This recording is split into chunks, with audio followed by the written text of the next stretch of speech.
As the week of preparation began, the Knights drew attention from beyond the field. A local insurance company arrived to film practice for a commercial capturing the energy, teamwork, and discipline that defined this special group of young athletes. Myles Atkinson, 6th grade, And the following day, the spotlight grew brighter. Local news crews showed up, cameras rolling once again. The Knights inched closer to their goal. They had fought their way to the top of the standings. They had overcome their rivals, and now they stood one step away from the game that could define their legacy. The question wasn't whether they were ready. It was whether anyone could stop them. Next stop, the semifinals, and the quest for the championship continues.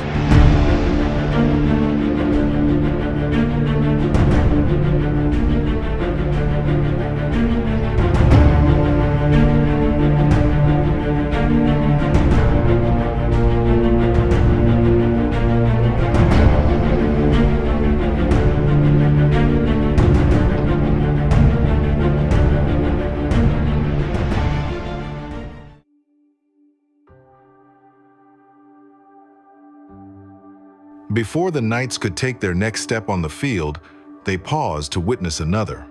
Under the lights of the Cathedral Prep Events Center, it was senior night, a time to honor those whose journey was nearing its end.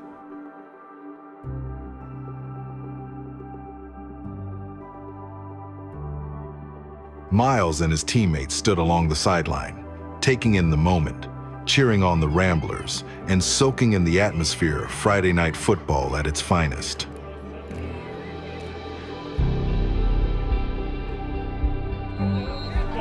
First off the right side, right into the end zone. Touchdown, Ramblers!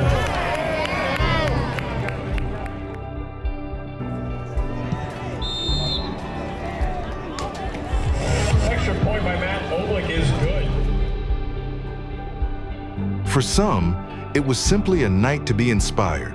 For others, it was deeply personal. For Coach Jason Easter, this night was special. His son Gavin, a senior, walked that field one final time.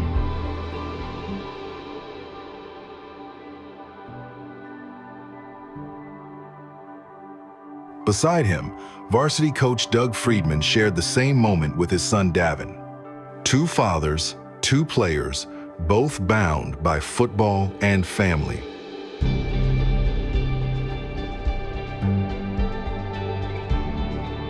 As Myles watched from the sideline, he saw not only the pride of those fathers, but the promise of his own future.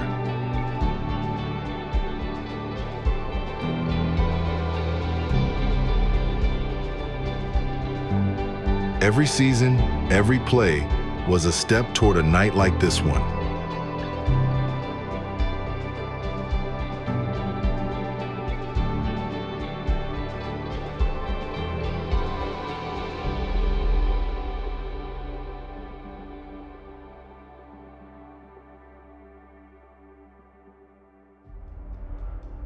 The very next day, it was time to get back to business. The Knights traveled once again to Pittsburgh to face a familiar foe, the Brentwood Dukes. And this time, there would be no mercy. From the opening snap, Erie's team was relentless. The offense fired on all cylinders.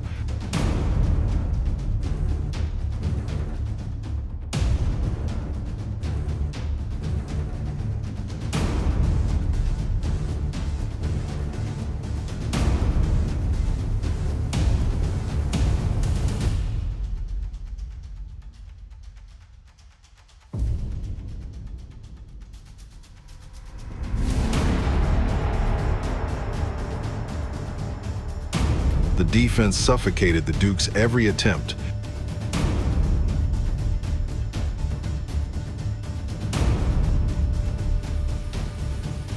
And when the final whistle blew, the scoreboard told the story. Knights 52, Brentwood 5. With that win, the Knights secured the #1 seed heading into the playoffs, earning home field advantage and a clear path toward their long-awaited championship return. The stage was set. The #1 seed Erie Knights would host the #4 seed St. Louise. On the other side of the bracket, number 2, the North Pittsburgh Catholic Ironmen would take on number 3, Brentwood. For Myles and the Knights, everything they'd worked for had led to this moment. Their journey would continue on home turf, and the road to the championship would run straight through Erie. They could feel it. One more win would take them to the big stage, the championship game at Robert Morris University.